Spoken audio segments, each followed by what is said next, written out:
Hello, this is Rory with the Love Chat, and today's topic is what to do when they pull away. Now, this is video number 89.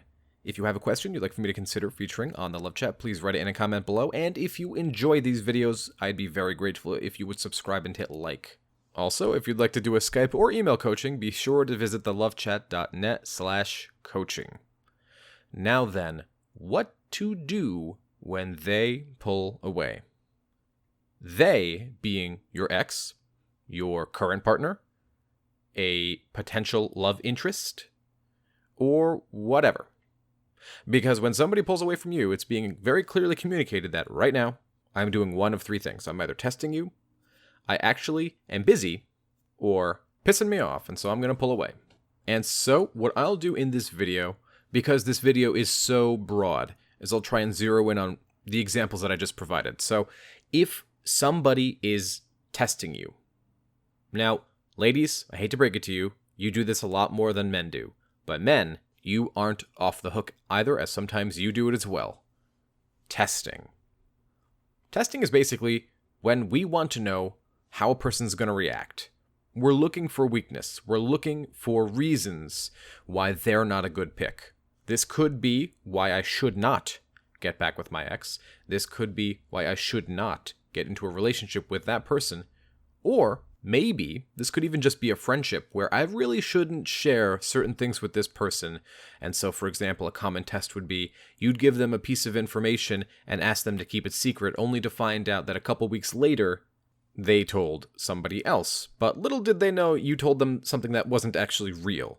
That's a test.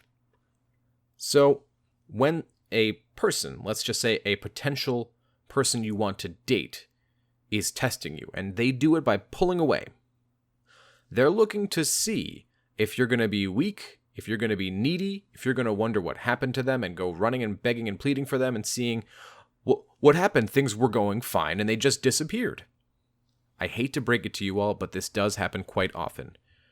Testing exists because we're looking to test the other person's strength, their emotional strength, because there are so many qualifiers to be an eligible partner to show that they're mentally and emotionally strong. And so when somebody pulls away in this situation, leave them be. If you haven't heard from them in over a week and a half, maybe like 7 to 9 days, let's say, then it's okay to send out a little prod. Hey, how's it going? Everything good? I haven't heard from you. And if they say, oh, sorry, I'm just real busy with this and that. Oh, no problem. I'll tell you what. Why don't you get with me when you're free? I'll leave you be. Simple as that. It shows that you're not going to be caught up in whatever they're trying to do. It shows that you're not going to be clingy and needy, and that you're okay with not hearing from them because you haven't placed your happiness in them. You're able to go throughout your day and not worry or wonder where they are, what they're doing, why you haven't heard from them. And that you don't instantly assume that they suddenly stop liking you because you haven't heard from them in a couple of days, even though nothing's happened. There's no fight, there's no argument, they just stopped reaching out. Give them the time to come back to you. And if there's somebody who constantly tests, perhaps before getting in a relationship with this person again or at all, maybe you should ask yourself if this is the type of person you want to be in a relationship with, period. So that's testing. The next is that they may just be busy, truly busy. Maybe life's caught up with them. The number one thing I hear from all of the people that I coach, and even just friends and parents and cousins and etc., is that, whenever I get busy, I'm so thankful that my partner doesn't completely burst down my door wondering where I am, why I haven't come over. They understand that I'm pressured, and I'm very thankful that they're not an additional source of pressure in my life. So what does that say? That says that you have the emotional wherewithal and fortitude to realize that they're busy and that they're going to be busy for a little while. So rather than knocking down their door and asking them, why aren't you hanging out with me? And demanding more of their time during a time where they already feel tremendous pressure from everywhere else. No, you're able to just back away, focus on yourself, maybe call a friend you haven't hung out with in a while. Maintaining your individuality is sexy. It's attractive. The knowledge that you want this other person in your life, but you don't need them in your life, that's attractive. Having a clear-cut boundary where this person can be introducing too much space into the relationship and having that boundary and saying this has got to stop. That's attractive. Your partner won't get mad at you for that. But allowing them equal parts space and closeness, equal parts distance and closeness. That's what you want, a nice balance of both. The third thing I mentioned was that your partner is annoyed at you and they want to back away. Maybe just because they need some time from you. Maybe because they're feeling a little smothered and they need some time to wonder where you're at emotionally. The very worst thing you can do during this time is cling to them even tighter. Don't do it. It's not going to be good. It's not going to make them more attracted to you. In fact, it's going to turn them off a lot. If somebody's annoyed at me and I keep asking them, what's wrong? Are we okay? And I keep texting them, how are you? Love you. Hope everything's well. I'm really nervous. Please don't break up with me. It communicates weakness. And if there's anything you guys should have learned by now at this channel, begging, pleading, neediness, weakness, these aren't attractive. Partners don't want to be with somebody who is those qualities.